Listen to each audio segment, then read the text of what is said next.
Hello दोस्तों, हमारे YouTube channel में आप लोगों का स्वागत है। देखो, मैं हरिद्वार आया हूँ थोड़ा अपना इलाज कराने पतंजलि योग पीठ में, और आप लोगों को पतंजलि का हिस्सा दिखाता हूँ जो कि हरिद्वार में आया हूँ। अभी आप लोग देखिएगा, हमारे चैनल में बने रहिएगा। आप लोग को दिखाता हूँ पतंजलि में सिर्फ ये हो, कहते हैं कि नहीं ज़्यादा नहीं, सबसे सस्ता इलाज है। लेकिन भैया, हम लोगों ने देखा कि वहाँ पे सब महंगा ही इलाज है। एक नॉर्मल से नॉर्मल आदमी का 8 से 10 हज़ार का बिल बनता है, और कहने को है कि वहाँ पे सस्ता इलाज हो जाएगा। वाल्मीकि आश्रम है, वहाँ सस्ता आपको रहने को मिल जाएगा। लेकिन भैया, उसमें भी चार्ज है। और सबसे पहली चीज़ तो वो लोग देते नहीं हैं। कहते हैं कि वहाँ से 15 दिन के लिए बुक है, 20 दिन के लिए बुक है, यही कह के जो है टाल देते हैं, और किसी को देते नहीं हैं। सिर्फ नाम होता है कि पतंजलि योग पीठ में जो है आपको सस्ता इलाज मिलेगा। और ये जैसे ही स्टेशन पे हरिद्वार हम उतरे दोस्तों, उसी के सामने देखे तो शंकर जी का जो है मंदिर बना हुआ था, बड़ा सा शंकर जी का बड़ी सी मूर्ति रखी हुई थी।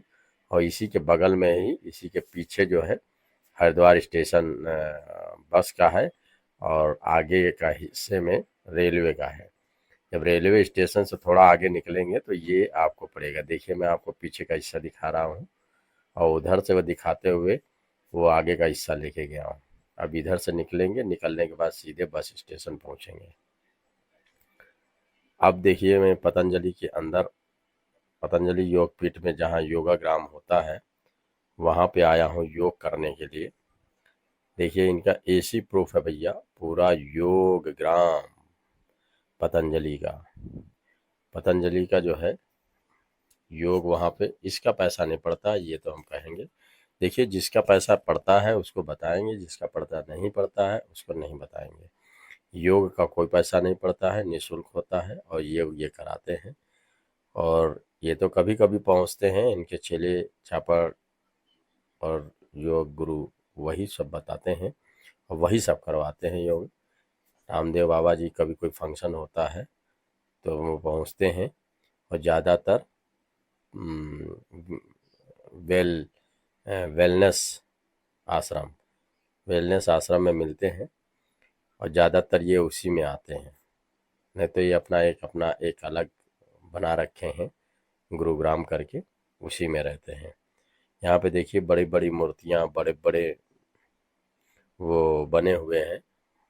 यहाँ पे देखिए, सब लोग आते हैं, सुबह 4 बजे 4:30 बजे आ जाते हैं। आने के बाद उनको पेय मिलता है, चंदन पेय, उसको बोलते हैं चंदामृत पेय। और उसको पीने के बाद फिर अपना योग पे आदमी जाता है, फिर योगासन करता है।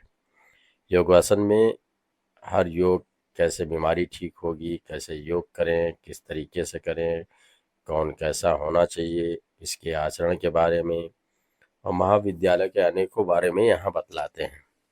एक दोस्त हमारा आया था उड़ीसा से, उसको कब्ज की परेशानी थी, कब्ज में वो ठीक नहीं हो रहा था।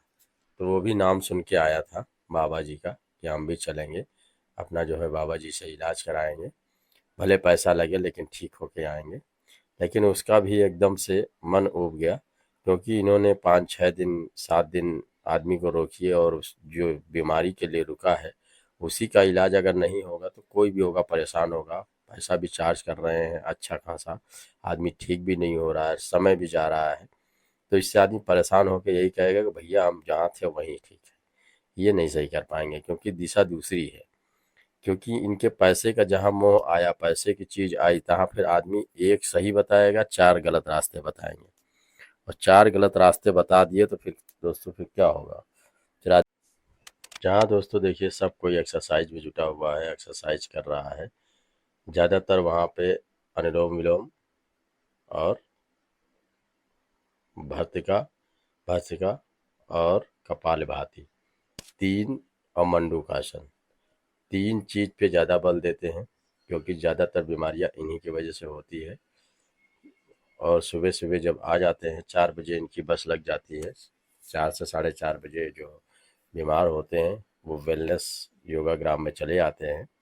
और इनका बहुत बड़ा योगग्राम है, जहाँ पे लोग आते हैं और एक्सरसाइज करते हैं। और इनके वचनों को सुनते हैं कि ये क्या बताते हैं। इससे आदमी का माइंड फ्रेश होता है और ये 7 साढ़े 7 बजे तक एकदम ख़त्म हो जाता है। और यहाँ पे ज़्यादा लोगों के होने की वजह से सबकी एक चाह होती है कि सब लोग अपना कर रहे हैं तो मैं भी कर रहा हूँ। इतनी बड़ी भीड़ में मैं अकेला नहीं हूँ, सबके साथ में बैठा हूँ, इससे लोगों का मन बना रहता है और योग करता रहता है। वैसे दोस्तों योग तो बहुत अच्छी चीज़ है, आदमी को रोज़ करना चाहिए। लेकिन भागती दौड़ती हुई ज़िंदगी में आदमी योग नहीं कर पाता है और योग से दूर हो जाता है, अपने काम धंधों के बीच में फंस जाता है। इससे उसको जो है अनेकों अनेक बीमारी आने वाले समय में होने लगती है, जिसका भुगताना उसको ज़िंदगी भर भरना पड़ता है। कहीं गैस बन रही है, कहीं एसिडिटी बन रही है, कहीं हड्डियों में दर्द हो रहा है, कहीं बाल झड़ रहे हैं, तो कहीं आँख की रोशनी नहीं सही है, तो कहीं कान दर्द हो रहा है। तो दोनों को अनेकों बीमारियां होने लगती हैं और धीरे धीरे उसका भुगतान भुगतना पड़ता है, क्योंकि आज का खान पान बहुत ख़राब है। जिसको देखो वही आज चाइनीज वाले जो है जब जब से ले आए तब से और खाना ख़राब हो गया, क्योंकि बच्चे भी चाइना के ऊपर, चाइना भोजन के ऊपर आश्रित हो गए। चाउमीन चाहिए, मोमोज चाहिए, पिज्ज़ा चाहिए, बर्गर चाहिए, यही सब खा खा के सबके जो है हाजमा डाइजेस्ट खराब हो जाता है। अगर योग करता रहा तो सुबह गर्म पानी पीता रहा तब तो बीमारी से बच पाएगा, नहीं तो बीमारी से बच्चों भाइयों कोई नहीं बचेगा। और उसको योगा और ये सब योगासन करने ही पड़ेंगे। अगर नहीं करेगा तो हम कह रहे हैं 99% आदमी बीमार होएगा, और जब बीमार होएगा तो परेशान होगा। इसी वजह से आपने देखा होगा कि लोग 70 से 80 70 साल नहीं जी पा रहे हैं, 60 से 65 साल जाते जाते पूरा लथड़ पथड़ जाते हैं। 30 साल की उम्र में बीमारियां पकड़ लेती है, बच्चे जो है जवानी भी नहीं देख पाते और बुढ़ापा की ओर लुढ़क जाते हैं। इससे कितना तकलीफ होता है कि आदमी को जो जीना चाहिए उस तरीके से जीवन नहीं जीता है। अरे 25 30 साल तो उसका बचपना होता है, पढ़ाई लिखाई और बचपना से निकलने पे अब ये जब किशोरावस्था में आते हैं कोई ना कोई बीमारी घेर लेती है। क्योंकि बच्चे शुरू से ही बचपन से ही चाय घर में पीते हैं, चाय पीते हैं तो उनको कुरकुरा चाहिए, तो उनको नमक पारा चाहिए, तो उनको बिस्कुट चाहिए, तो उनको दाल मोठ चाहिए, यही सब मांगते हैं। क्योंकि हर घर में सुबह सुबह यही दिया जाता है। क्योंकि अगर कड़वी चीज़ दी जाएगी तो बच्चे पसंद नहीं करेंगे और वो फिर इसी के आदी हो जाते हैं, यही सब नुकसान करता है। और उसके बाद फिर दोस्तों मैं वहाँ से वेलनेस से निकल रहा हूँ, और निकलते हुए मैं सोच रहा हूँ कि आप लोग को वहाँ का एरिया दिखाता चलूँ। देखिए कितना वहाँ पे ताड़ के पेड़ लगे हुए हैं। ये ताड़ का पेड़ में ताड़ी नहीं होती है, लेकिन ये देखने में अच्छे लगते हैं और छाया देते हैं और अच्छा लगता है। इन्होंने एक चीज़ हमने देखा बहुत बढ़िया कर रखा है कि अपने बागीचा बहुत अच्छा सुंदर बनाया हुआ है और सब में पेड़ पौधे हरा भरा कर रखा है। ये सबसे बड़ी चीज़ है। इतनी जगह नहीं किसी के पास है कि कोई इतनी बड़ी जगह बना ले और इतना अच्छा अच्छा फूल और इतने अच्छे अच्छे सब वो लगा सके। इन्होंने ये चीज़ का ध्यान बहुत अच्छा रखा है। पैसा तो ले रहे हैं लेकिन ये फैसिलिटीज़ के साथ में ये दे रखा है कि आज रोगी आदमी को प्रकृति से जुड़ेगा तो उसको वैसे ही अच्छा लगेगा। जब अच्छा लगेगा धीरे धीरे स्वस्थ होगा। लेकिन सबसे बड़ी चीज़ है इतना हाई फाई रेट रखा है कि वहाँ सब कोई पहुँच ही नहीं पाएगा। गरीब आदमी तो पहुँच ही नहीं पाएगा, सिर्फ अमीरों के चोंचले बनेंगे। कुछ दूर वो जाने के बाद फिर मैं बाहर निकल आया और वहाँ पे देखिए एक हनुमान जी का मंदिर है। मंदिर में हम लोग आए थे कि सुबह सुबह दर्शन कर लें, और ये गुरुकुल में बच्चे जा रहे हैं। वहाँ पे दोस्तों हमने देखा वहाँ पे फीस हम सोच रहे थे कि कम रखे होंगे, लेकिन 1,30,000 1,20,000 ऐसे वहाँ बच्चों के एडमिशन फीस है। तब तो बच्चा एडमिशन करता है। और फिर यहाँ आम आदमी के बच्चे वहाँ पढ़ा भी नहीं सकता, क्योंकि 1,00,000 रुपया दोस्तों जब शिशु क्लास का पड़ता है, 1,20,000 रुपया, तो आगे पढ़ाई कौन करा सकता है। सबकी बस की बात कहाँ है भैया, सबके पास तो उतना पैसा है नहीं। जिसके पास उतना पैसा होगा वही करा पाएगा। और फिर दूसरे दिन फिर मैं अपना योगासन करने के लिए वहीं पे आया। एक दिन तो अपना घूमने घामने इधर उधर इनका योगग्राम सब देखने लगा। दूसरे दिन फिर मेरी इच्छा हुई, मैं कहा नहीं चलते हैं और एक बार फिर बाबा जी का योगग्राम देखते हैं और फिर से एक्सरसाइज करेंगे। और फिर देखिए मंडूकासन कर रहे हैं। मेरे बगल में आए थे उड़ीसा से, इनका भी लाभ नहीं हो रहा था तो ये भी परेशान थे, तो ये अपना योगासन कर रहे थे। और बीच बीच में योगासन करते हुए ये बता रहे थे कि देखो भैया मुझे तो फ़ायदा नहीं हुआ है, मैं क्या करूं, और मैं ज़्यादा रुकूंगा नहीं, जो फ़ायदा होता है तो और जो रुक जाता 2 4 दिन 6 दिन, लेकिन खाली ये बिल बना रहे हैं और मुझे कोई आराम नहीं हो रहा है। एक्सरसाइज तो मैं घर पे ही कर लूँगा, एक्सरसाइज में क्या है, लेकिन यहाँ कम से कम और भी तो चीज़ें बतानी चाहिए, वो चीज़ यहाँ कोई बता ही नहीं रहा है। बाबा रामदेव जी का जो है, हो सकता है इन्होंने जो उन लोगों को शिक्षा दी है जी ऐसे ऐसे करना, वैसे ही वैसे वो लोग कर रहे हैं, और किसी से प्रेम से तो बोलते भी नहीं है, ऐसा लगता है कि सब जो है फॉर्मेलिटी अदा हो रही है।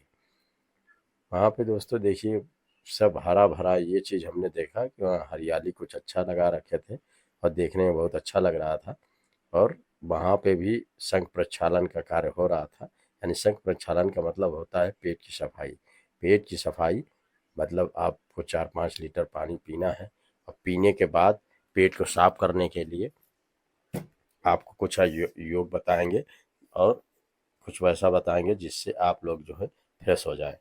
और फ्रेश हो जाएं, जब आपका मल बिल्कुल पानी जैसे निकलने लगेगा, तब जानिए बिल्कुल फ्रेश हो गए। यही सब क्रिया कराते हैं, जो कि आदमी घर पे नहीं कर पाता है, वहाँ जाने पे करता है। लेकिन दोस्तों वो तो बात सही है, लेकिन किसी चीज़ को सटीक दवाई जब तक नहीं मिलेगी, तब तक वो संग प्रक्षालन से नहीं सही होगा। उसको सटीक दवाई जब तक नहीं देंगे, तब तक वो ठीक नहीं होगा, क्योंकि बीमारी की सारी जड़ पेट है। लेकिन पेट में जब तक औषधि नहीं जाएगी, तब तक आदमी ठीक कैसे होगा। और आप उसको संग प्रक्षालन कराइए, जलनेति कराइए, कुंजन कराइए, सब कुछ कराने के बाद उसको कुछ दवा या कुछ वैसा का अभ्यास ना बताइए, तो ऐसे कहाँ से ठीक होगा, उसको कुछ तो चाहिए।